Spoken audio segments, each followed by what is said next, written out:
Bonjour à tous et bonjour à toutes à ceux qui nous rejoignent. Je sais pas, je vais faire un peu de traduction, interview un peu spéciale. Là, je fais l'intro en français.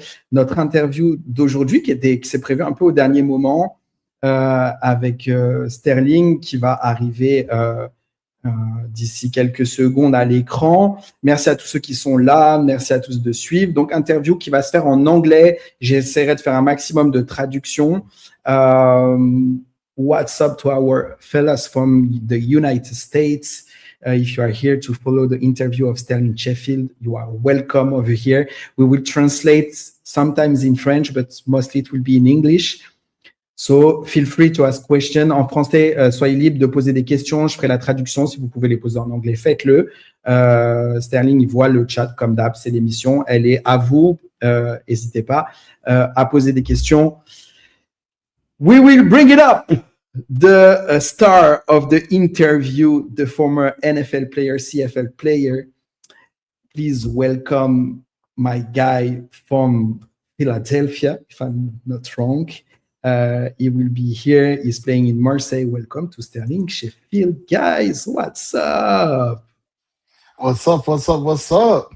Hey, look. All right, I was born in Philadelphia, but I was raised in New Jersey. Yeah. I'm a Jersey boy. Yeah, you are a Jersey boy. So I will come up to it. So welcome. Thank you to accept my invitation, late invitation for this live interview. I think it's important. We didn't took the time. We took the half time. We see each other several times, and we had many occasions to speak about you, about the football in France and everything. But now I think it's the time, and it's a special week to talk about it because you are playing the Grizzly and this weekend at home game. Special week for you because I know that your mother will be in France for the game. Mm-hmm. So that's cool to have you here and that we can talk about your background a bit in football in the US, to talk about how do you feel in France, how do you feel in Marseille, how it goes for your football in France, what you think about it. So many questions. On va parler de son histoire dans le foot, un peu de la France. Donc, n'hésitez pas à poser vos questions. So, time to time, I will come back in French to translate what you are saying for everyone. To start straight away, you have been through the NCAA, then had a shot with the Cincinnati Bengals and played in the CFL. What's the biggest lesson you took from that journey? Yeah, it's a good question, man. A lot of people actually have asked me that. So just to put things into perspective, right? France football is definitely different from American football, right? France, you guys are more used to, soccer, what we call it in America. Soccer and rugby and even basketball, right? Where in America it's football, basketball, and baseball. Mm-hmm. Those are the three major sports, and then hockey. So, growing up, since I was 2 years old, me and my dad were outside. He would throw the football at me, right? And I've had to learn how to catch. I wouldn't be able to eat dinner until I caught a certain number of passes, right? I was blessed to have my dad in my life to be able to have that. But also having supportive family. And so I actually was when I played in high school or college, I guess is for you guys, but in high school, I was actually a quarterback, right? So I played quarterback my majority of my high school time. I can still throw 65, 70 yards. If I didn't mess up my bicep, I could still throw 70 yards, right? But then I ended up going into linebacker, and one of the main reasons why I turned a linebacker, first, my dad actually, he was a linebacker when he was younger. He was 18 years old. He had an offer to originally go to Syracuse, University of Syracuse. Yeah. Syracuse came in during a practice. He blew up a bubble screen, knocked somebody on his butt, and then ended up making a play, and Syracuse offered him that day. But he ended up going to Howard, but he never really played football in college, right? And then I ended up not even having so he trained me as I was going through high school, one of the main reasons why I transitioned from quarterback to defensive end / linebacker was because the Penn State coach, his name is Ron van der Linden, he was a linebacker coach for all those years, came to me in my high school, and he said, Sterling, you are a great quarterback. You have a live arm. I've seen you, like, I used to actually train with Dwayne Haskins and like all the time, right? And Devin Leary, all that. And then I ended up going from quarterback. He told me, he said, Sterling, you're a great quarterback, but I think you can be a lot better linebacker and actually end up potentially making money as a linebacker in the future. And so that's the main reason why I transitioned from quarterback to linebacker. Now, to answer your question, when it comes to football, there's only a certain percentage of people that are able to make it to college, let alone Division I, Division II, Division III. And it takes a certain mentality. I was always the underdog. My entire life, I was always looked over. Nobody has ever, like, I would have all of my friends get offers from different schools. I'll have my one friend, he would have 35 different offers, Penn State, Alabama, Clemson.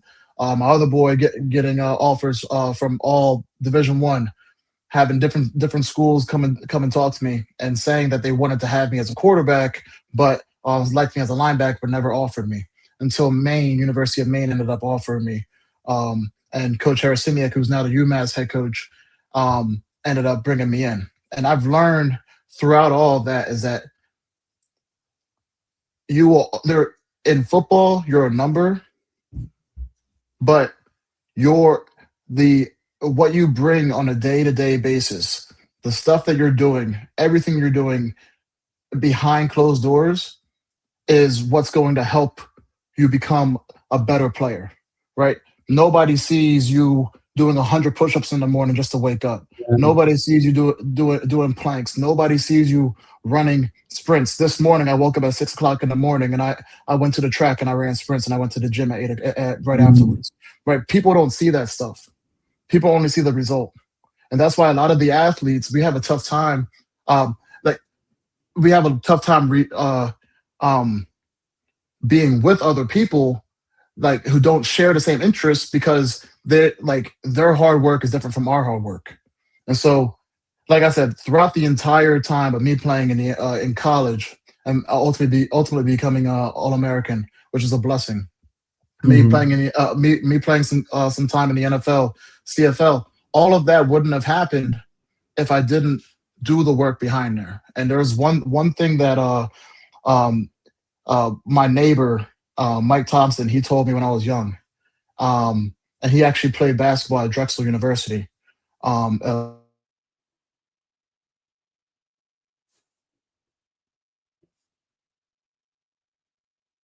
Guys, les gens, dites-moi s'il y a que moi qui bug ou si c'est Sterling qui bug dans le chat. J'ai l'impression qu'il a bugué.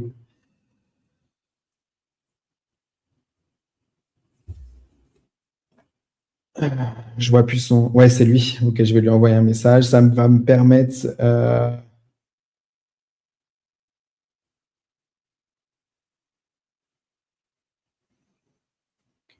Ah ok, bon, il avait plus de batterie. Il va revenir. Là, il met tout ça en charge. Je vais supprimer. Ça permet de faire une traduction du coup de tout ce qu'il vient de dire pour ceux qui ne comprennent pas.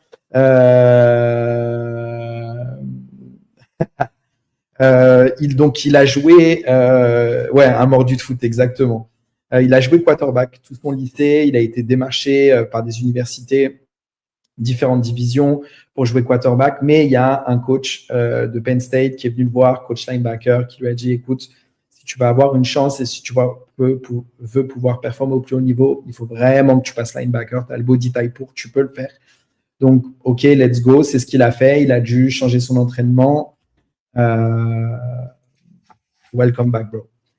So I'm making the translation, but I know it's a lot.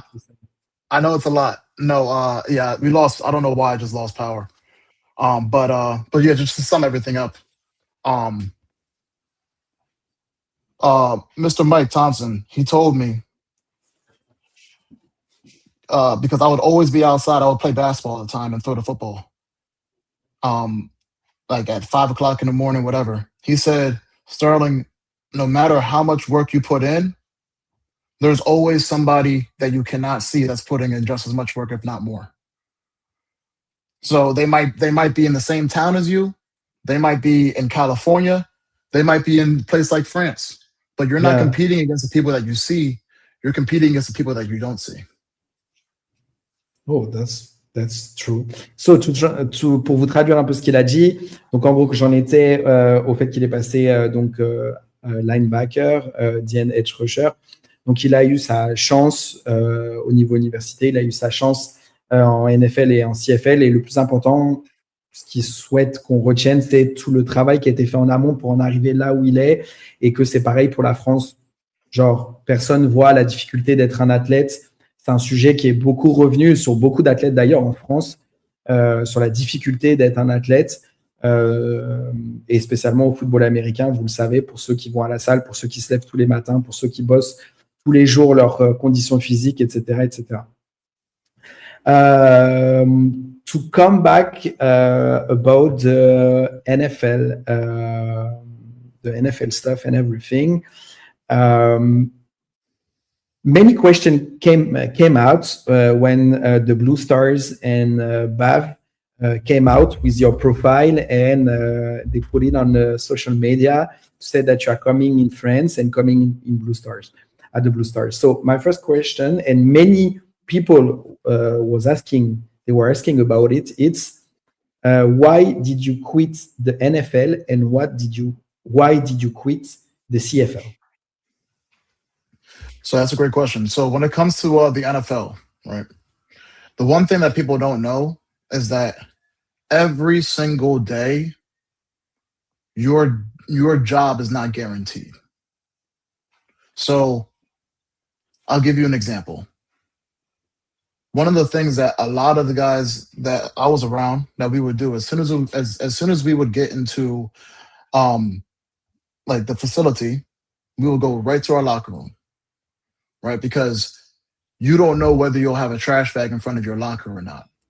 I've probably seen like 25, 30 people when I was in the Cincinnati Bengals that would come in and be cut within like a week. Actually, I've known people who would get an invitation the night before and get a flight out at 8 o'clock in the morning to get to the facility, tour the facility, meet all the coaches, meet all the players, lift with the team, practice with us, and they get there at 9. They go through all the meetings and everything, and by 2 o'clock they're cut. That they're getting sent back home, right? Like I said, people don't see that stuff, and so I was blessed to be able to be there for 6 months, right? There's it's a business, and my mom she used to be in corporate, and but she's retired now, but she used to be in corporate, and she said, Sterling, the business of the NFL makes corporate business look like babies. Your job is not guaranteed the next day, let alone that day. And so it wasn't a point of me not wanting to play football for the Cincinnati Bengals. They cut me. And after that happened, the Calgary Stampeders ended up calling me and asked me to come out. When I went out there after the second practice, I tore my ligament in my thumb, and I had to get surgery. And so I was out for the first month I got there. Then when I came back, I was back up, and then eventually I actually started in the playoff games and everything too against Winnipeg. And so that was and I ended up getting practice player of the week when I was out, and when I was injured, I got practice player of the week. I ended up getting special teams player of the week, and then I ended up being able to have that opportunity to play. But after football, that was in 2019. I actually had an opportunity after the season. I was about to go in March. In February. I'm sorry. In March 2020, I had the opportunity to potentially go play with the Denver Broncos. They called my agent and everything. But what happened March 10th, March 11th? COVID. Oh yeah, that's true. Yeah. And so when that happened, I was like, okay, I have a job secured right now with the CFL. It's 100%.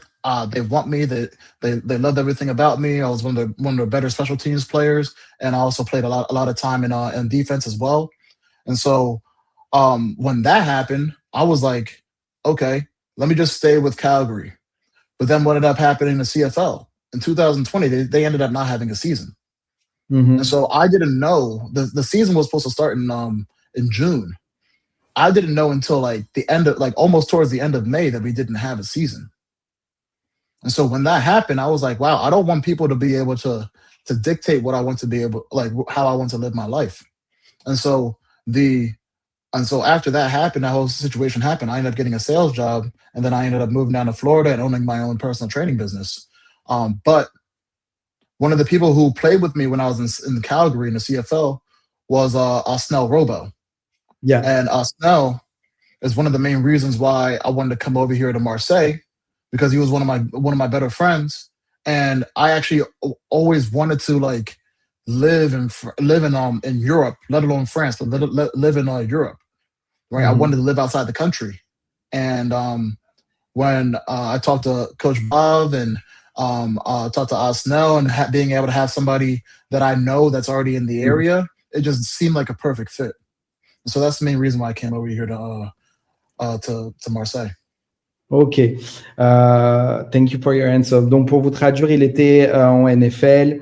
Il a été, donc, comme ça arrive à beaucoup de joueurs cuts, il a rebondi à Calgary en CFL. Il s'est fait opérer très rapidement. Dans les premiers mois où il était là, il est revenu en shape. Il y a eu le Covid. Et juste avant le Covid, il a eu une proposition pour retourner en NFL aux Broncos. Finalement, il y a eu le Covid, ça ne l'a pas fait. Il a préféré par la sécurité rester en CFL. Et finalement, la CFL n'a pas joué, n'a pas eu de saison, malgré que ce soit un de leurs meilleurs joueurs en special team et qu'il a eu de très bonnes reps en défense.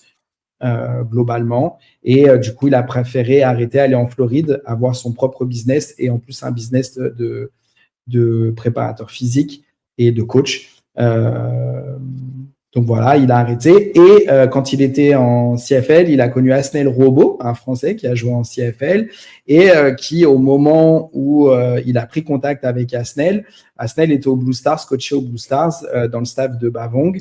Et du coup, il s'est dit, j'ai toujours voulu jouer en Europe, enfin vivre en Europe, pas forcément en France, mais en Europe. Et le fait d'avoir quelqu'un qui connaissait à Marseille, c'était le bon fit du coup et le bon moment pour partir. Donc, il est arrivé directement au Blue Stars. So, it was a question like, how did you move that fast from quarterback to defense early in your career and about your shape? How did you approach to hard work and to change totally your way of training, like to being quarterback to be linebacker? So it's actually funny. That's a great question.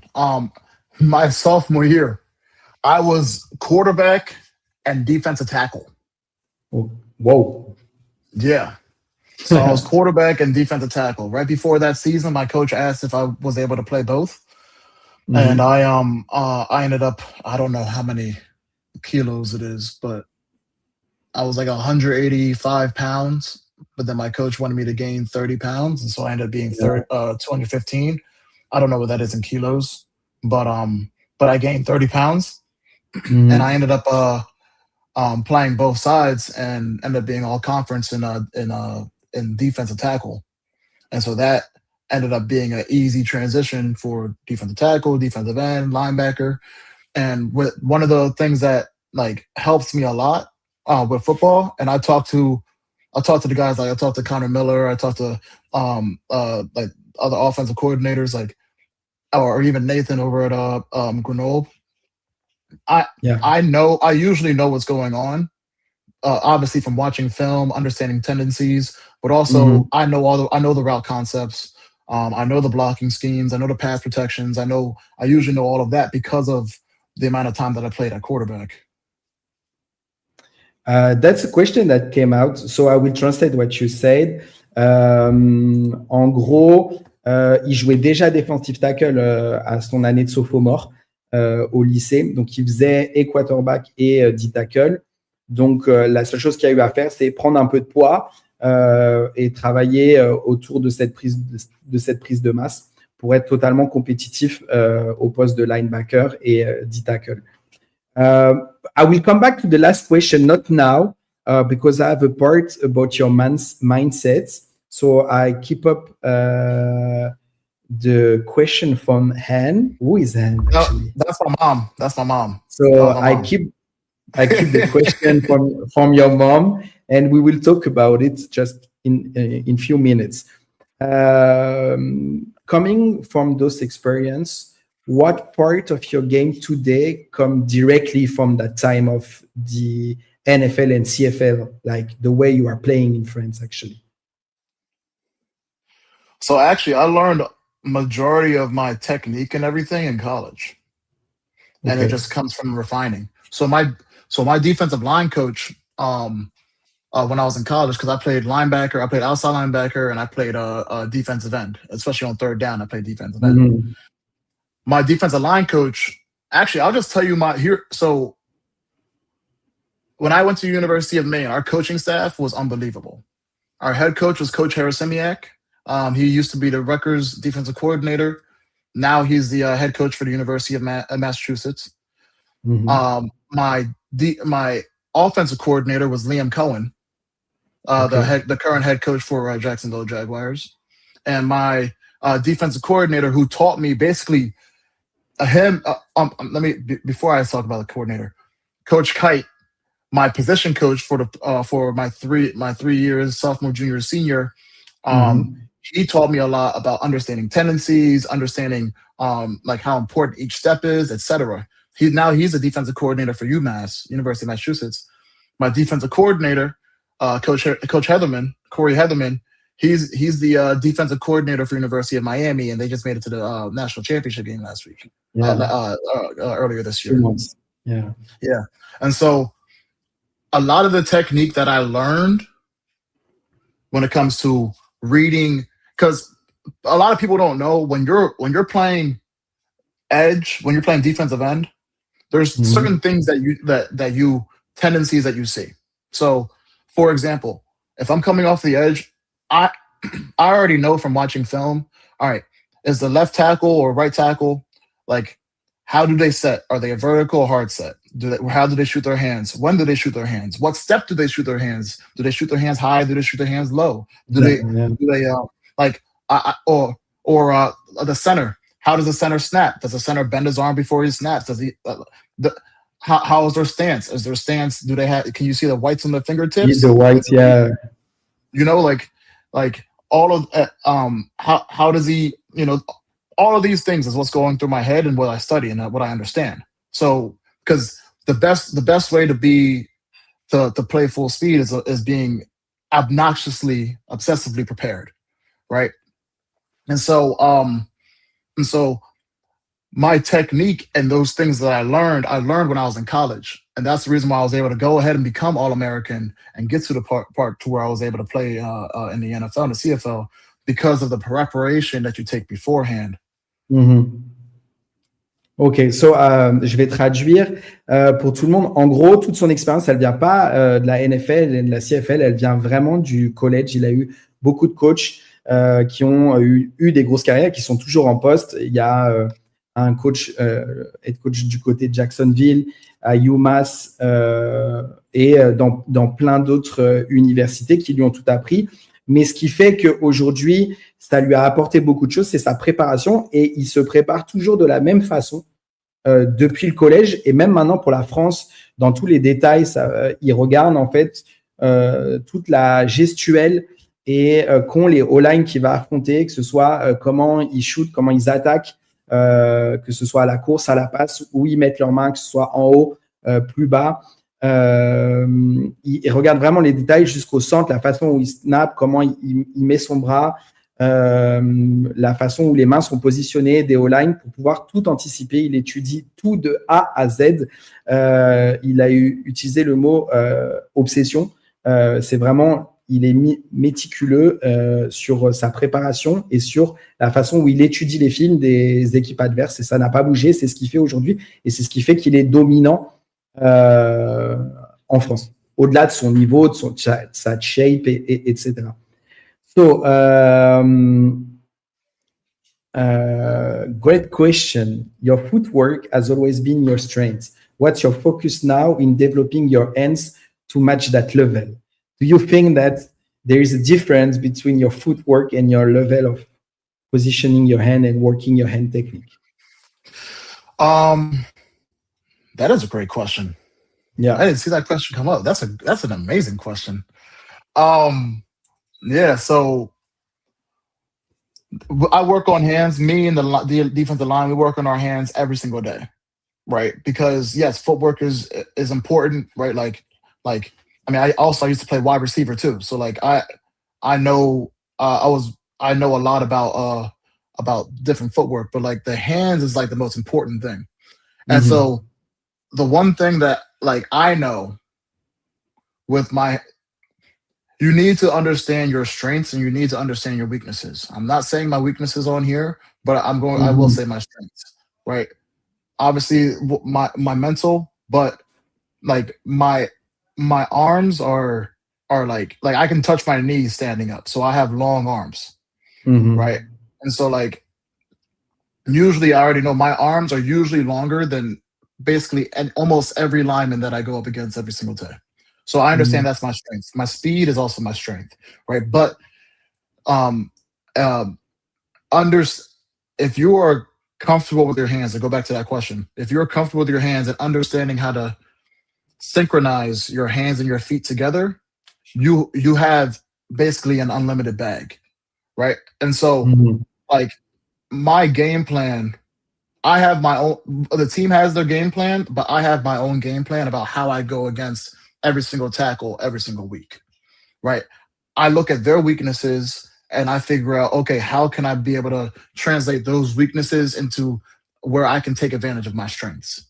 All right, maybe sometime I might go speed this week. Maybe sometime I might go speed spin this week. Maybe sometimes I might go speed power. Maybe sometimes I might double hand swipe. Maybe some hands I might cross chop. Like there's like if you understand how your body moves and you practice, like me doing all this stuff, this was from hours and hours and hours and hours and hours being in the basement, bro, just like working on my moves. If you practice, and then all of it's just second nature. And so a lot of the things you guys see and how I'm doing things is literally just the tip of the iceberg. There's a lot of things that goes in preparation-wise before a game that a lot of people don't know. You don't think about it. It's come like it's natural when you are in the game. Donc, so to translate, donc, ce qu'il a dit, c'est en gros, il va pas parler déjà de ses faiblesses ici, mais en tout cas, dans ses forces, il sait qu'il a, ses bras sont relativement longs. Quand il est droit, ses mains touchent ses genoux. Donc, il sait que ça fait partie de ses forces, sa vitesse aussi. Toute sa technique, mais surtout sa force, c'est la préparation. Il l'a dit un peu avant, il a dit la façon où il prépare les matchs, il étudie chaque O-line, ce qui fait qu'il sait déjà et il s'entraîne toute la semaine à passer les techniques par rapport au O-line qu'il va jouer. Il fait ça chaque semaine et c'est ça qui fait la big différence, sur les matchs. Donc il sait par rapport à tel O-line ou quelle technique il va faire et ce qui lui permet d'être totalement prêt. Et en fait, vu de l'avoir bossé toute la semaine, c'est naturel au moment du match. Il n'a plus besoin d'y penser. Il sait exactement ce qui va se passer. Suivant le scénario, il a la vision du jeu. C'est un gros bosseur pendant les semaines de match. Il travaille tout le temps, la vidéo, etc. etc. So, it comes to the question. We'll go more about French football. And after we'll come back to your mindset. Of course, there is a big difference between the level in France and the level in the US. That's obvious. We all know about it.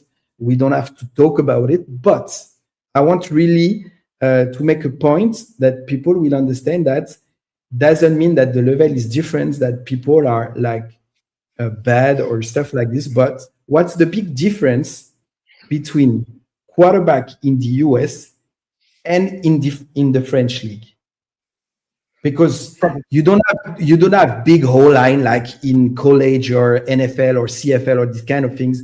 You don't have like quarterback that can throw each play like 60, 70 yard pass. You know that the whole line, some of the whole line cannot handle like 2, 3, or even more than 3 seconds. So for sure, there is a difference for the quarterback in the US and the quarterback in France. And what's your opinion about it? So that's a good question. So just to say this, there is a lot of talent in the French league. There is definitely a lot of talent in the French league. Mm-hmm. I personally think it just comes from a lack of preparation. That's it, right? There's specifically when it comes to quarterback. I was talking to Connor about this, like, and also I was talking to Coach Bob about it. You need to be tough. You need to be tough as a quarterback in this league. Like, if you are not tough in this quarterback, you just go, like, that's one of the first things that you need to be. The second thing is just Tom Brady wasn't good, or I'm sorry, Tom Brady wasn't amazing and great because of his athletic ability. Tom Brady was amazing and great because he knew what you were doing before you even knew what you were doing. And so it's the preparation and the hours that takes watching film, understanding, again, I talked about earlier, understanding the tendencies, right? How does the you can easily tell when a corner is in man or is in zone. You can tell whether it's man and zone by the safety, right? Because the one thing about out here, there's a lot of easy tendencies to pick up on, mm-hmm. because there's not as much time for specific refining the skills. Yeah. That's probably the biggest difference, is just there's not as much preparation. Because I'll give you an example. When I played like in college, we wake up at 5 o'clock in the morning to go in the meetings. Then we go from 5 to 6 meetings. Then we have practice, 5 to 6:30 meetings, 7 to 9 practice, 10. Then we have class at 10 o'clock. Then we have lift at 12. Then we have class again. Then we have meetings in the afternoon, and then we have to be back at 9. That's the difference. There's just way more preparation for your skills.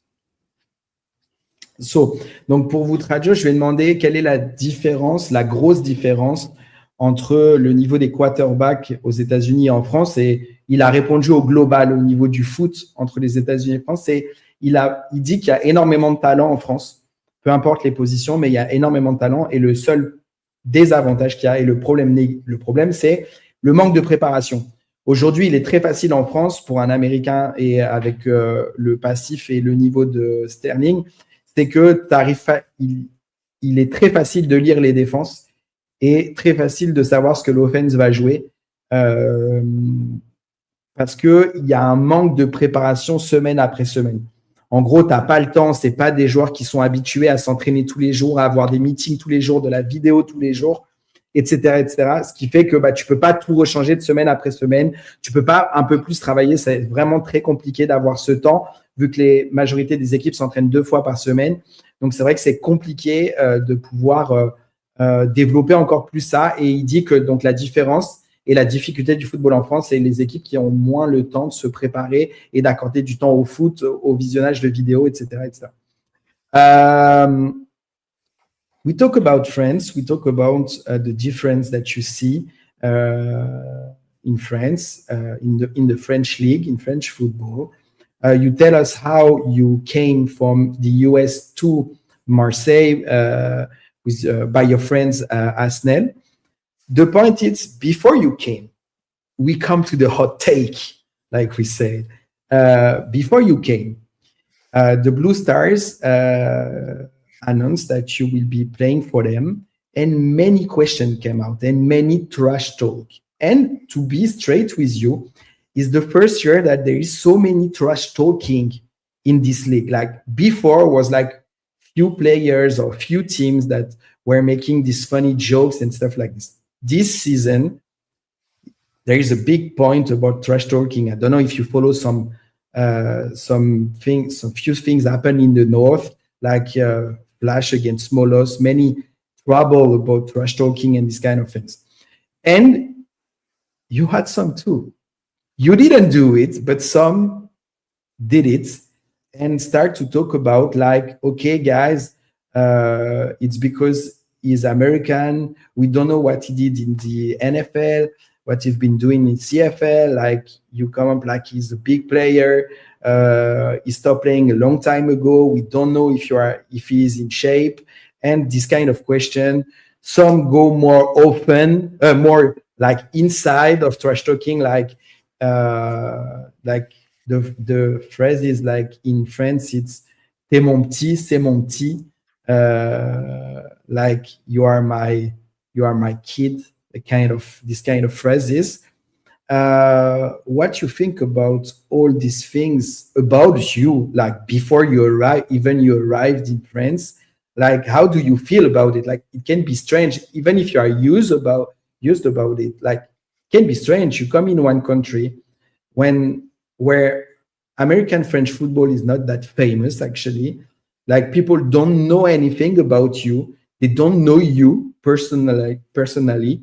How do you feel about all these trash talking things about you? I love it. I love it. Here's the thing, right? Because you're talking about bodies, right? There's one thing that you should never do is like don't poke the bear. Okay, I'm a very chill guy, right? You can even ask the referees during the game. Like I'm a very chill guy. You know, if I do something, I'll do something, but I'm not going to like trash talk you back.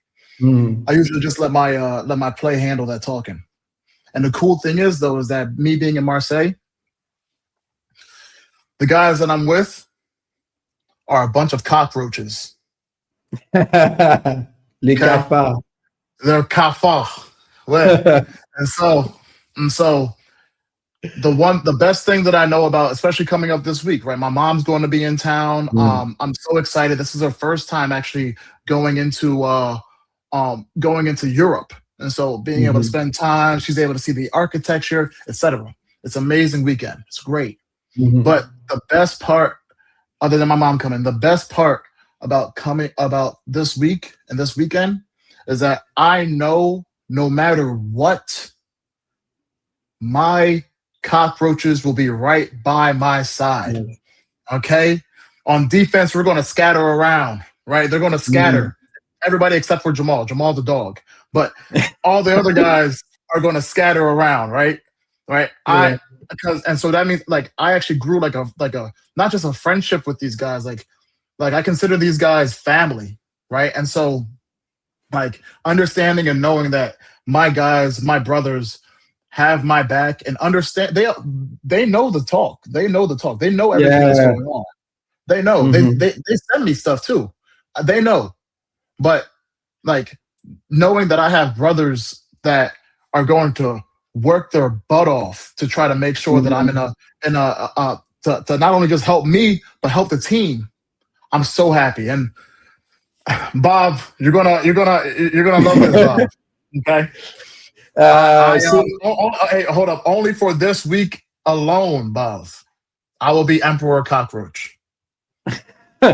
Donc il a dit, on a parlé un peu du trash talk qui a été dit autour de Sterling. Beaucoup de gens ont critiqué sur le fait qu'il a rien fait en NFL, il a rien fait en CFL. On n'a rien sur son passif. Le mec a pas joué depuis longtemps. Vous êtes là en train de le saucer, en train de dire ouais, c'est un super genre machin. Vous en savez rien. Le mec est vieux. On a tout eu. Ça a trash talk fort. Les gens ont dit que c'était leur petit, qu'ils allaient lui montrer ce que c'était, etc., etc. Et la réponse à ça, c'est que ça le touche pas. Il s'en fout. Il a dit qu'il aime ça en plus. Ça ramène du fun au football. Donc ça, il est OK avec. Et il a dit que de toute façon, spécialement dans cette semaine-là et avec l'équipe de Marseille, il a ce qu'on appelle les cafards. Vous le voyez, pour tous ceux qui suivent les joueurs de Marseille, le petit cafard qu'on voit dans le chat. Je vais mettre celui-là, le petit cafard qu'on voit dans le chat. Il a dit, vous allez les voir partout sur le terrain. ils vont circuler partout sur le terrain et que c'est ses frères et que du coup, ils vont avoir son dos, comme on dit, et que voilà, vous allez voir ce qui va se passer ce week-end. Ils sont chauds, ils sont déterminés à répondre par le football et par l'agressivité au tout le trash talk qui a été fait sur lui et notamment sur l'équipe. So that's nice. Like, I will not talk that much about it because you answer it perfectly, actually. I have some question about your team, about how you have been warm welcome in Marseille by the guys, by Bav and everyone. How do you feel in Marseille? How do you feel with the Blue Stars? How it's going on for you there? How it's going on in France? Yo, I love it here. I love it. I love it. I love it. Right. There's where I'm at right now. I'm like 2 kilometers away from the water, from the Mediterranean Sea, from the beach. Mm-hmm. Right. I wake up and go on a nice little run to the beach. It's one of the best places I've ever been in. And I lived in Florida for 4 years. Like, Yeah. I love Marseille. Marseille has like a little, like, it's like a little, it's gritty. Like, it's, you go to Cannes, you go to Nice, you go to Monaco, you know. It's Yeah, you moved a lot, by the way. I see in your story you moved a lot. You moved a lot in the south. Hey, if I'm here, I gotta see the best places. Yeah. You know, I gotta see it, bro. And so like that's all uppity, you know. But like I said earlier, right? Marseille's like, I don't know, it's grit. It's like a cockroach, man. I don't know how else to say. It's like, it's gritty. It's beautiful. It's a beautiful city. I love all the people that I met. And the one thing I was talking to Coach Bob about is that it's like, it's more of a family, and like being able to have that family, that family component to it is like amazing. Mm-hmm. But like, and I can't wait to show my mom how beautiful Cassis is, La Ciotat, the Notre Dame de la Garde, like Palais Longchamp, all of these places. I'm excited to show her. Even Aix-en-Provence, right? Like all these places. But like, it has like a certain personality that I love, Marseille. So, donc, pour traduire, la question c'était comment ils sont à Marseille, comment ils sont avec les Blue Stars. Il a dit qu'il adorait la ville, il adorait la France, qu'il avait été super bien reçu, qu'il aimait les gens qu'il rencontrait, que les gens étaient super cool avec lui, qu'il avait hâte de faire découvrir à sa maman qui arrive là, après-demain, lui faire découvrir les monuments de Marseille et plein de choses, que l'équipe de Marseille, les joueurs l'ont super bien accueilli, que c'était devenu une famille et ça, c'était super important pour lui. Et qu'il adorait. Il avait voyagé un peu partout dans le sud. Pour ceux qui suivent Sterling sur les réseaux sociaux, il a été à Cannes, à Nice, il s'est un peu baladé, Monaco, etc. Il a pu profiter. Mais il adore Marseille, il adore la ville, il s'y plaît et c'est une bonne chose pour les Blue Stars parce qu'il est bien là-bas. To come back, before to talk about your mentality, this will be the end. We have still few minutes, like 15 minutes before we end this interview. I want to come back to the difficulties that have your team actually right now. Okay, since the beginning of the season, but now it's come more and more that like you, like for sure you have one of the best defense of the league. We all know about it. We all see it every weekend. But the difficulty is it's the score. It's hard to get points, to get touchdown. We know the difficulties of Adrian, missing target, like he don't have so many receiver. The running game, like since few games, start to be better and better out of Jamal playing running back, but like Lucas Poutier or Florian Angelini, all these kind of guys that are playing great, but we know that it's difficult. And like we have these phrases in France that say that defense wins championship. But you don't score that many points, like you win like 7-0, 16-2. Is it a real big deal, big problem for the team right now? Or with that defense, you don't need that much points to win and to go to playoff or maybe to win the title. So I'll say this. I think, first off, like you said, I think our defense is really, really good. I think our defense, as long as we don't make any mental mistakes like we did a couple games ago, right? As long as we don't make mistakes mentally, right? I think we are the best defense in the entire league. I think our offense, our attack, I have so much belief and trust in the guys on offense that I honestly I'm not worried about our offense. I'm not. I think you saw Manu, he had a great catch the other day. We have Reda's making great catches. We have like Flo, he'll run you over. Lucas, he'll run you over. Jamal, he'll run you over. Hadri, he'll juke you out of your shoes. I'm not worried about our offense. And this is what I've been saying. I said this to Jamal. Like, we need to, on defense, no matter what, even if we had the best offense in the league, worst offense in the league, middle of the pack, it's our job on defense to give them the best position possible. So whether that's 3 and out, whether that's getting an interception, whether that's getting a fumble, whether we have a certain goal on sacks and turnovers every single game. We haven't lived up to it. We didn't live up to it last week. So I'm actually, there's a reason why I have the guys coming over here to my house in the next 40 minutes, because we need to be better. On defense, we were not good enough. We were terrible, in my opinion. We can be way better than what we did. We need to create turnovers. We need to be able to help the offense.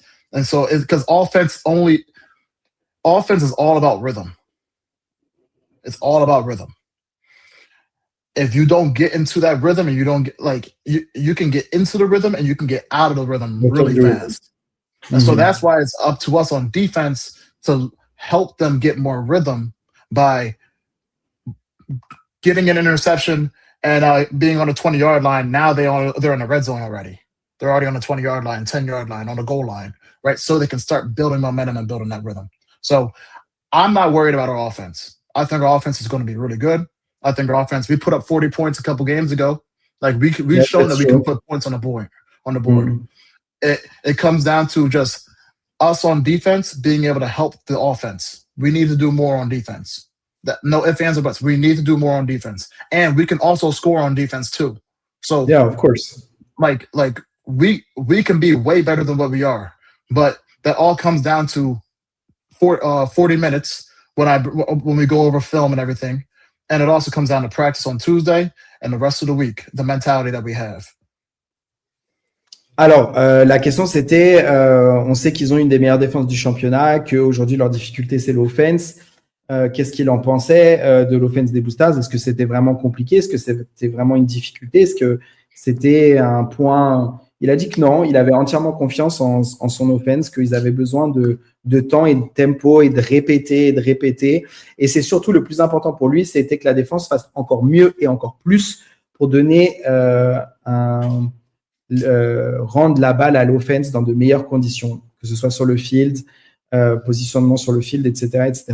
Que spécialement encore maintenant sur cette fin de championnat, ils vont enchaîner les gros games, les Perpignan ce week-end. Après le week-end du 2 mai, ils vont affronter l'Iron Mass de Cannes, qui est leader de la conférence Sud et deuxième au national, premier ex-aequo et deuxième dans le power ranking.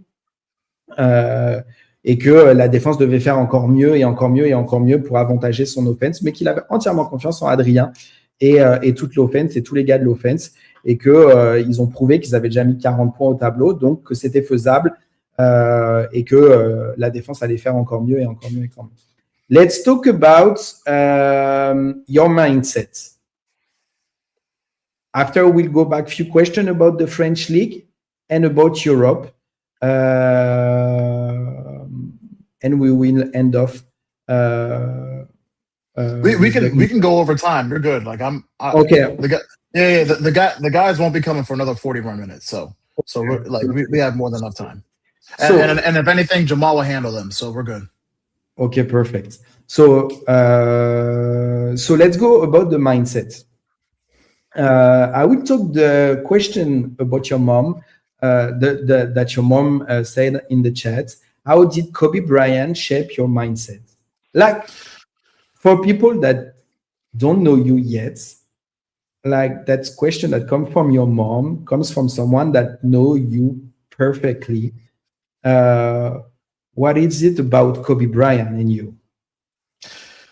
So when I was going through, I'll give you a little backstory. When I was going through the NFL draft process, I actually had the opportunity to live in California. My agent Chris, he brought us out to California. Actually, the owner of my agency that I was in was Keyshawn Johnson.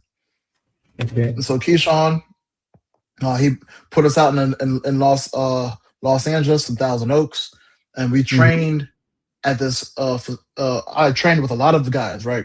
Dwayne Haskins, Quinnen Williams, Keyshawn Nixon, Greedy Williams, right? Clifton Duck, right? A lot of Anthony Ratliff-Williams, all great players, right? Guys who are still playing or are one of the best players in the league right now. I train out there with Les Spellman, the best speed coach. I still go through his speed stuff every single time I work out. He's the best speed coach in America by far. Les Spellman, look him up, Spellman Performance, best speed coach. No ifs, ands, or buts about it. But I was training at this facility called, at the time, Mamba Sports Academy. And so one of the days when we're training, right, it's a massive facility, 8 basketball courts, volleyball courts, weight room, everything, massage, yoga studio, everything. And I'm just walking, and I see this one guy. I'm like, oh, he's pretty tall. Oh, it's Trace McGrady. I was like, oh, snap, Trace McGrady, that's cool. And then I got a text from Nate, the co-owner for Sports Academy. He was like, hey, guys, we have a meeting, all of us, in the sports psychology room in like 30 minutes. As I was walking to that meeting, I ended up seeing Kobe Bryant, meeting Kobe Bryant, talking to Kobe Bryant. Oh, that's cool. And so he sat down and talked to us for like 2 or 3 hours. He went over what Mamba mentality meant for him, some financial stuff that he made to make sure he was in a good situation. I'll give you a couple. Number one, Kobe said he made more money from signing with Body Armor than his entire contract in the NBA. He made more from that, from his Body Armor investment back, I think it was in 2001, right after the finals, something like that. He ended up investing in the Body Armor. He made, I think he said like 3-4 times more. I don't know the exact, than his entire salary of the NBA. And his main thing, you need to figure out how to make money while you're sleeping. That's number one. The other thing he said that you can be the greatest player, but if you don't understand the basics, then you're average. And so Kobe Bryant, when he's working out, he's not working on his behind the back, his between the legs, the step back. No. He's starting off, he's shooting, boom. Free throws, hit some free throws. Go to the elbow, hit an elbow. Jumper, 1 dribble, shot. Left dribble, shot. 2 dribbles, shot. At each point. So he'll start free throw, elbow, wing, corner, top of the key. Then he'll do like 100 turnaround fadeaways on his right shoulder. He'll do 100 turnaround fadeaways on his left shoulder from the elbow, from the wing, from the corner. He just focused on mastering the basics, right? And that, like, that was his biggest thing. He said you need to focus on the basics. You need to master the fundamentals before you focus on anything else. That was the second thing. The third thing, Kobe Bryant, he told us this. He said he was notorious for sleep deprivation. He was sleep deprived. He barely slept. He said the only thing he worried about if he had a home game was making sure that he was able to bring his daughters to school and pick them up from school. That's it. That's the only thing he's worried about. So the only time he would sleep, he told us the only time he would sleep is when he was getting a massage at nighttime after his 3-hour shoot around. Right. So he would do a shoot around from like 9 to 12, get a massage from 12 to like 1:30, 2 o'clock in the morning. Right. And then at like 2 o'clock in the morning, he'll take his helicopter from Staples Center over to his house in Calabasas and make his daughter's breakfast, eggs, sausage, all the breakfast stuff. He'll wake them up. He'll feed them. They'll have morning breakfast with the family. And then afterwards, he'll bring them to school. As soon as he brings them to school, he gets on a helicopter, goes right back over to Staples Center, and he'll go through practice, go through meetings, go through weightlifting, and he'll do the all same thing all the way till, and then extra shoot around till like midnight. Massage, same thing over and over and over again. So his biggest thing is master the fundamentals, master the basics, make money while you sleep, and take care of your family. And so that was 6 years ago that he told us this, and he talked to us like 2, 3, 4 hours, and I remember it vividly to this day. So it was amazing. That was a lot. I'm sorry. That was a lot. I'm sorry. No, it's okay. I will not translate everything. What I will do is I will translate few parts, but I will do a short and I will put it on the social media like this with a translation down of it like this. Everybody can understand everything you say. Je vais pas tout traduire parce qu'il y a eu énormément d'informations. Donc je vais vous traduire un petit peu et je vais faire là on a quelqu'un sur le studio qui va pouvoir me faire un réel et où il y aura toute la traduction en texte pour que vous puissiez suivre parce que c'était ultra cool et ultra important ce qu'il a dit, je trouve. Donc, il a eu l'occasion de rencontrer Kobe Bryant parce que pendant qu'il se préparait en Californie pour la draft, il était à Mamba Sports Academy, énorme académie en Californie où il y a toutes les infrastructures pour tous les différents sports, que ce soit les infrastructures sportives, de préparation physique, salle de film, salle de récupération, etc., etc. Et un jour, il s'est entraîné avec plein de joueurs qui sont toujours pros en NFL, de différents sports, notamment aussi. Et un jour, il a un de ses coachs, comme il a été dit, donc aussi Tracy McGrady, comme c'est dit dans le chat, pardon. Et il a été convoqué pour en Psychology Room parce que ils avaient un meeting avec Kobe Bryant qui leur a parlé pendant plusieurs heures, 3-4 heures. Ils ont eu l'occasion d'échanger. Il a montré la photo. Il lui a apporté plein d'informations sur sa carrière, sur la façon de gérer sa carrière, sur la façon de gérer sa technique, son sport. Notamment sur le fait que si tu connais pas bien tes basiques, si tu connais pas bien tes gammes, si tu n'es pas parfait dans tes basiques, tu deviens un average player, donc un joueur lambda.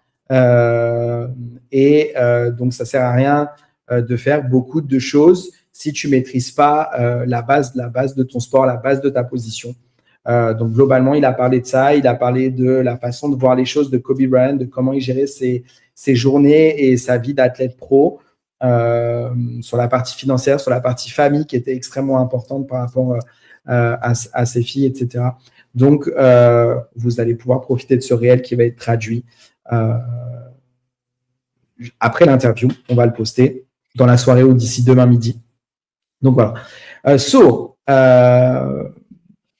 How did you bring this whole mindset to France that I know that you are not making things different because the level is lower and this kind of things, but that's how did you bring right now, 2026, this mindset to your life?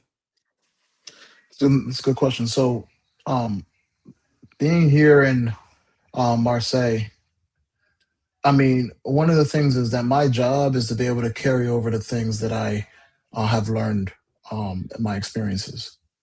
Right, we have guys on the team who who have been playing football for a long time. We have guys in the team who haven't been playing football as long. And so if we can implement good habits, then we can help them as a better football player, right? So for example, right, practice, when it's time to go in practice, Jamal, the energizer king, man, he brings the energy. Like he's always on go. He's always ready. And so he's also been like a great great partner to be able to instill different things like changing up our warm-up routine, right? Changing up some the intensity in practice, right? One of the things that I made it a point, especially when I came back after I hurt my arm, was for us to be intense in practice, right? If we can win each practice, if we can win each rep, then we can win on a game. Because the game, you can't just show up to the game. You got to prepare before. And so I gave the entire defensive line, I gave them an entire worksheet of things that they should look at when they're watching film.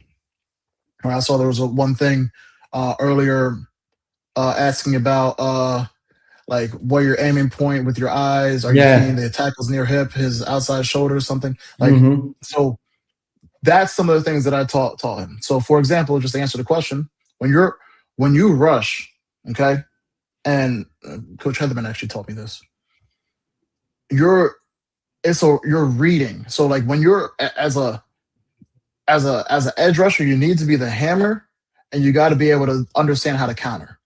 You need to understand. You have to prepare to see exactly what moves you do.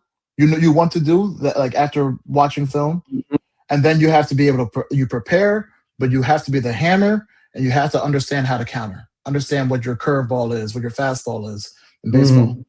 So, watching film, or to answer that question, when I'm watching film or when I'm on the field, I'm reading his ankle. I go ankle, knee, shoulder, elbow. Okay. Right, and so for each. Basically, as soon as he moves his ankle, I'm already going to the knee. As soon as he moves his ankle a certain way, I know what rush I'm doing. But then now I do that rush to understand: is he gonna allow me to continue with that, or is he gonna allow me to counter? And how am I going to counter? I'm going to counter seeing how he shoots his hands. I'm going to counter seeing how his shoulders are, where his shoulders are. Are they to the sideline? Are they to the line of scrimmage?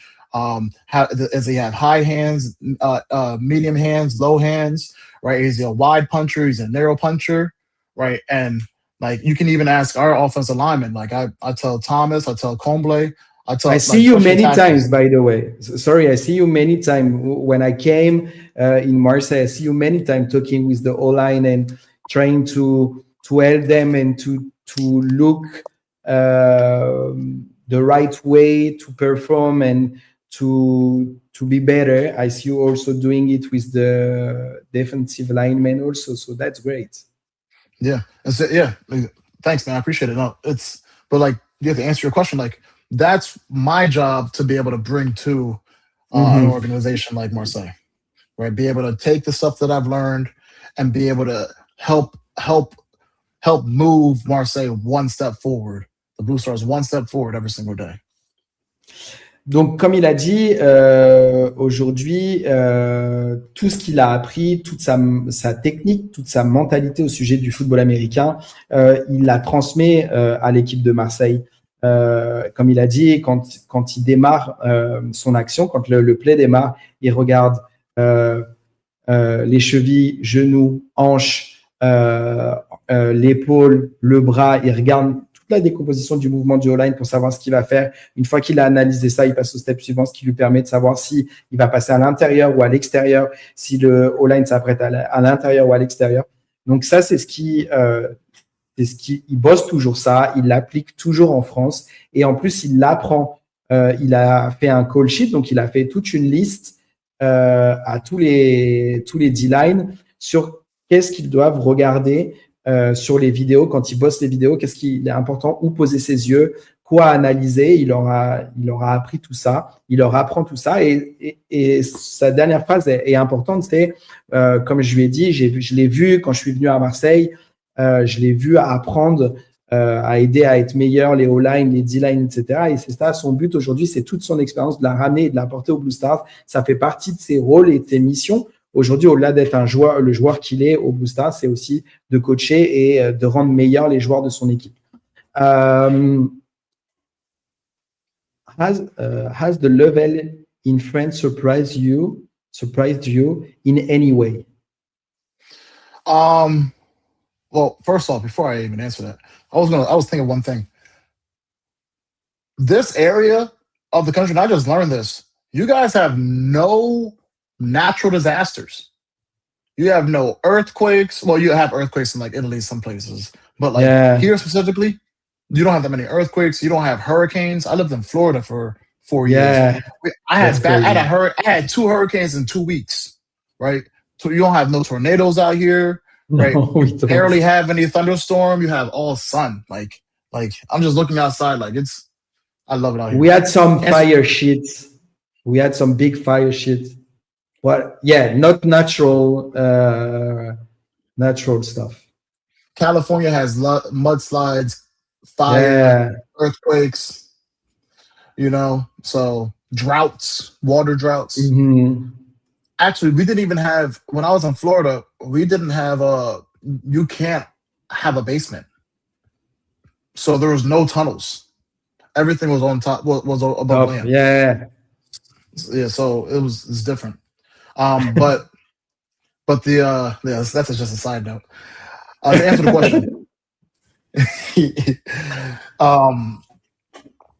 the question, like, the level of France, I mean, I wouldn't say it surprised me. I would say that like I think that the French league and the French competition, I think people undervalue it.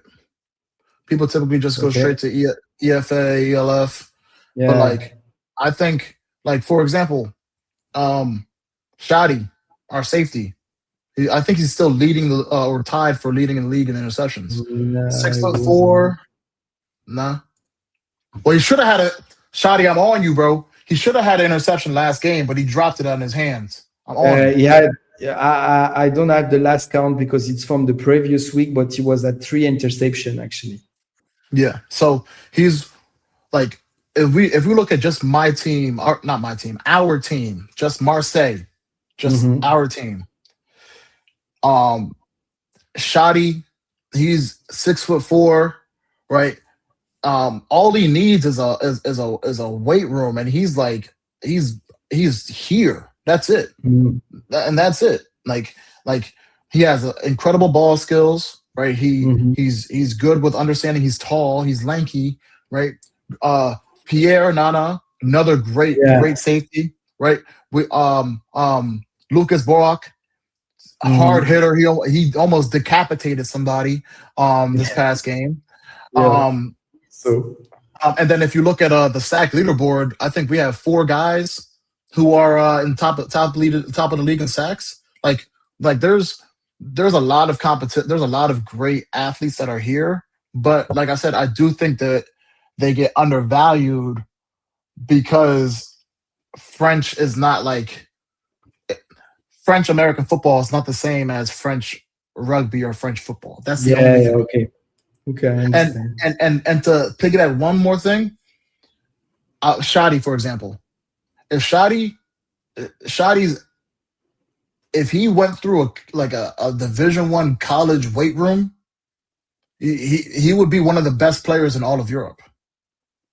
Like, I'm not saying he's not a great player, but like he's really just like.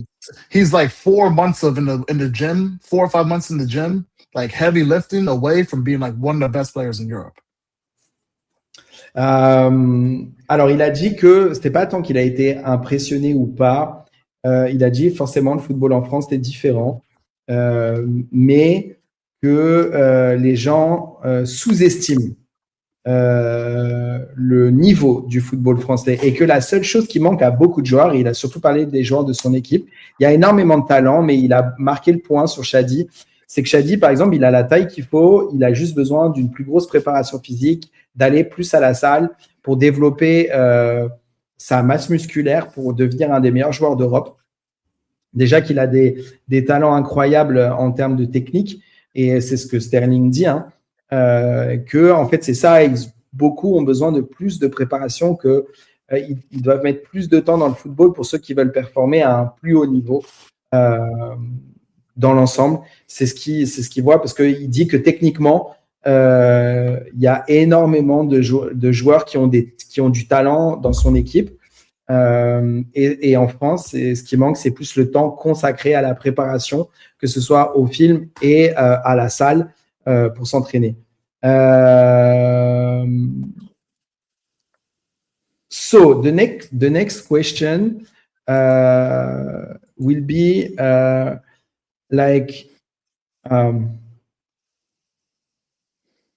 you almost already answer it, like between the difference between France and the US, but what's the biggest gap between football here and football like in your country?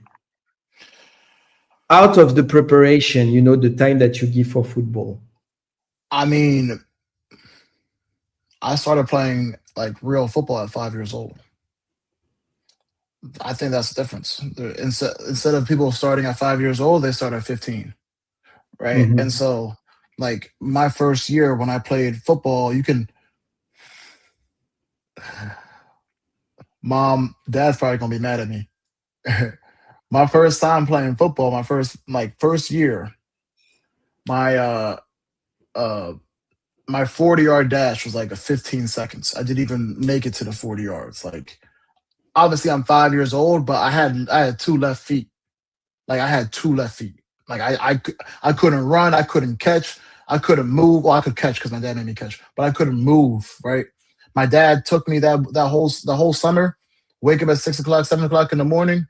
We'll run like we either take the bike or we'll run like 2 miles to the practice field, and we'll work the entire morning in the summertime from like 7 o'clock in the morning to like noon, and then come back home, and then in the evening we would go ahead and throw. Because football is a big thing in America. They start young, and so when you start young, you end up like understanding the game and getting like a little bit more rhythm and feel for the game, Mm-hmm. right? When I first started playing,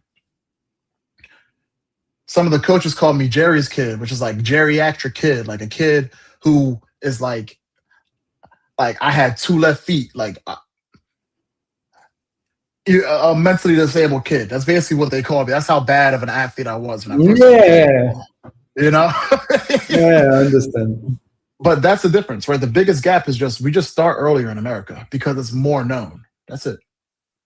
Ok, donc en gros la question c'est quelle est la grosse différence entre le football aux États-Unis et en France? C'est juste le fait qu'aux États-Unis c'est un gros truc, le football américain, qui commence très jeune, ce qui fait qu'ils ont plus le temps de se préparer, d'être habitués et d'être donc mieux préparés à passer les niveaux et les âges dans le football, ce qui fait que c'est ça qui fait la différence. We are going through the last few questions.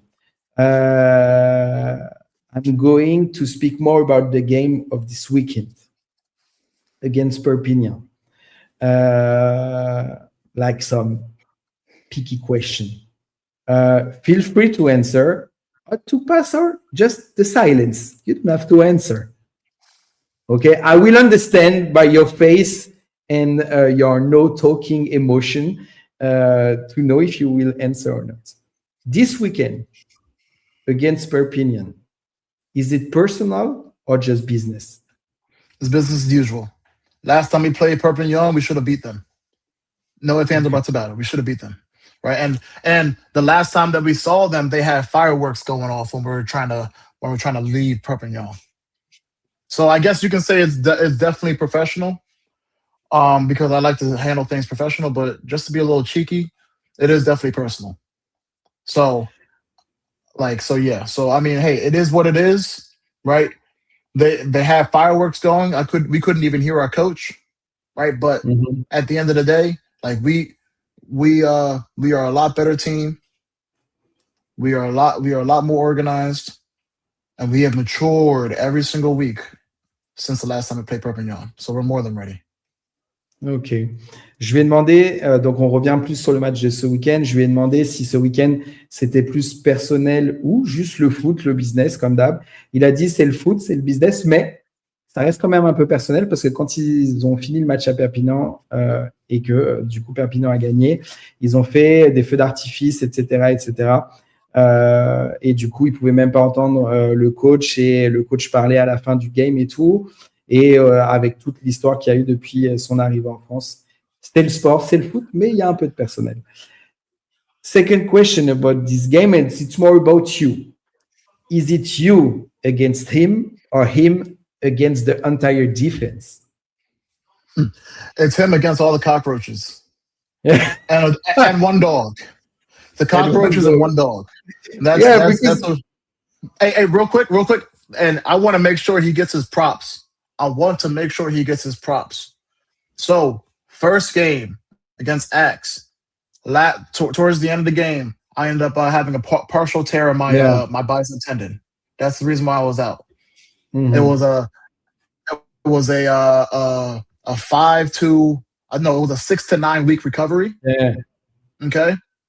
And if it wasn't for Vincent Angelini, my physio, and number 28 on the team, I would not have been able to make it I made it back in 6 weeks. Actually, I could have made it back in 5 weeks, but we had a bye week. So because of the amount of times that I visited him and we worked on my arm and the amount of hours that he's worked on working my arm, like he's the reason why I was able to make it in 5 weeks as opposed to 6 to 9. And now I'm sitting at 10 to 11 weeks now. So now I'm 100% back with my arm. Shout out to Vince. Alors, je lui ai demandé si ce week-end, c'était lui contre Badis ou Badis contre toute la défense. Et il a répondu, c'était Badis contre tous les cafards de l'équipe de Marseille. Et que, surtout, qui voulait passer un shout-out, donc un big up à son physio qui est dans le chat, Vincent Angelini, qui, grâce à lui, il a pu se remettre très, très, très rapidement et que sans lui, il ne serait pas revenu à 100% et 100% où il est maintenant. Donc, big up à Vin, je sais que tu es là, que je te vois dans le chat, donc big up à toi de la part de Sterling. If you get the sack, are we seeing a special celebration or you fucking don't care? Bro, that was the first time you cursed this entire time. That's actually hilarious. Yeah, yeah, that's true. Yeah, but I know, like, people don't know that we see each other, that we talk together, we talk about it and all this story about it. So, you know, I curse a lot. And I was like, I stay calm, but now, like, let's be true. Hey, look, I'll say this, right? I'll say this.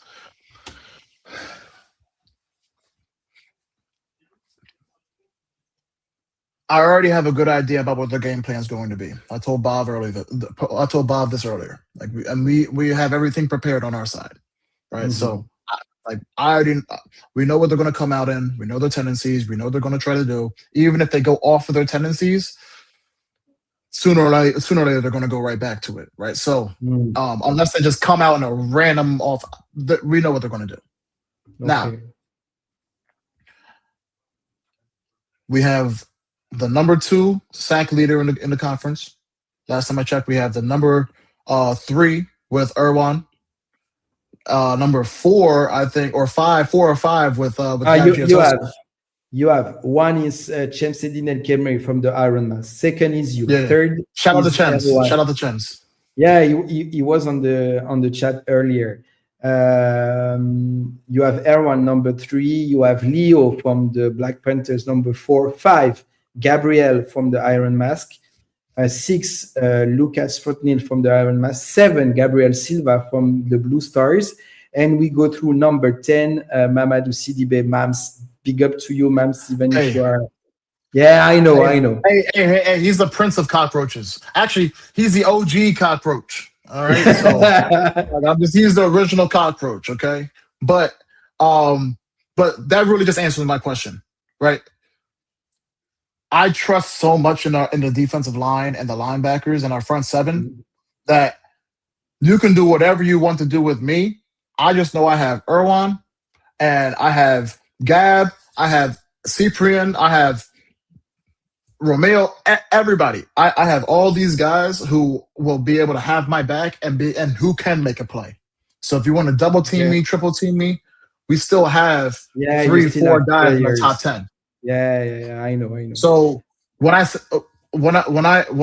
have the opportunity to sack bodies, I don't have a celebration. I don't. It's business as usual. But hopefully it's just me. I don't know what Gab's gonna do. I don't know what Erwan's gonna do. Right? All I know is that all of my guys, all of my cockroaches are ready for war on Saturday. Donc la traduction c'était, est-ce qu'on allait avoir un truc un peu spécial de Sterling, une célébration ou autre par rapport à Badis? Il a dit pas du tout. Par contre, c'est lui. Il a dit que lui, normal, il va jouer son football. Mais par contre, tous les autres cafards du groupe, il garantit pas que voilà, c'est normal, il va falloir assumer tout ce qui a été dit et que le reste de l'équipe l'a un peu pris personnellement. Donc, du coup, il ne peut pas répondre pour les autres, mais en tout cas, pour lui, c'est un game normal et il n'y aura pas spécialement de célébration ou autre.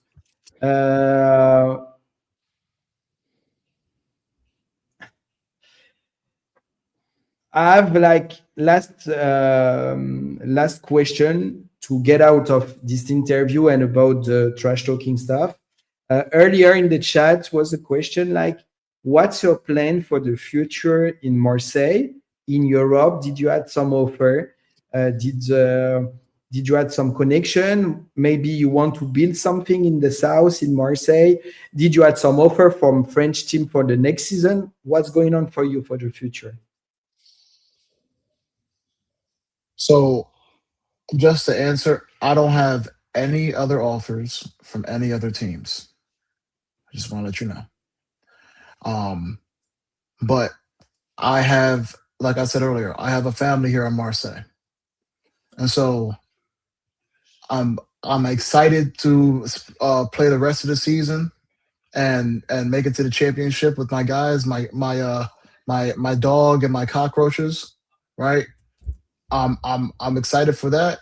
And whatever happens next year. All I know is I've been talking to Marseille, and I love the connection that we have over here. Ok. La question c'était est-ce qu'il a des plans pour la suite et pour son futur. Il a dit il n'a pas reçu d'offre, 0 offre, que ce soit d'autres équipes françaises pour l'année prochaine ou en Europe. Mais que pour ce qui est de la suite et du futur, il a trouvé une famille à Marseille. Il se sent bien à Marseille et il veut faire son futur à Marseille. C'est dans ses projets. Et je pense que dans un futur, pour la prochaine saison, sans doute, il sera toujours à Marseille. C'est plus ou moins le message qu'il a fait passer. In the question was like, if you want to be into the development of American football in France and in Europe, like, I don't know, by making camp, showcase, helping like some French D-line all around France, all around Europe, by making some clinics, some maybe, as I said, camp or different stuff. Are you into these things to help people? I would absolutely love to do that. I was talking to my mom about this earlier. Like, if there's a way for me to do something like that over here in France, like I would want to be in Europe for the long term. I want to be in Europe for the long term. I love it here. And so, whoever's watching, if you want to go ahead and do like a camp or a clinic or anything after the season, I would love to do it with you guys. If you want to, you have my Instagram. They'll probably put it up on here. Follow me on Instagram, DM me, send me a message, and if you want to partner up or do whatever, I would love to do that after the season. I love Marseille, I love Europe, and I love France, most importantly too, you know. So, il a dit, ses DM sont ouverts, ses réseaux sociaux, tout ça, n'hésitez pas à le contacter si vous voulez qu'il vous aide, qu'il développe, il est ouvert à faire des camps, à faire des cliniques si vous avez besoin pour aider dans vos clubs en tant que joueur. Si vous voulez organiser des choses avec Sterling, n'hésitez pas à le contacter. Il est OK avec ça et bien au contraire, il a envie de le faire. Donc, foncez, c'est le moment après la saison, il a dit. Aucun souci pour vous aider et peut-être créer quelque chose sur des camps ou autres. Donc, n'hésitez pas à le contacter. Boss, thank you very much for your time. Thank you very much for your time. Thank you very much for everything you've been sharing with us, with the community of football. We wish you a nice time in Marseille. Wish you great game this weekend at home with your mom next to you, with all your family, like the Blue Stars and everything, the cockroaches and all of them. We hope to see a great game this weekend. We know that you will do some good things again. Thank you to came here on the live. Thank you very much. If you have a last word to say, to give to the community and everyone here. Yeah. Obviously, first off, thank you, brother. I appreciate you. This was really fun, you know, but one thing I guess I would leave off with is you're never as good as you think you are. So that's why you have to work as hard as you can to be the best person that you can be. Because if not, then you'll look back and you won't have regret, but you'll definitely have wishes. Wishing that you could be better, wishing that you could do better, wishing that you could be the best person. So you might as well just go ahead and accomplish it now.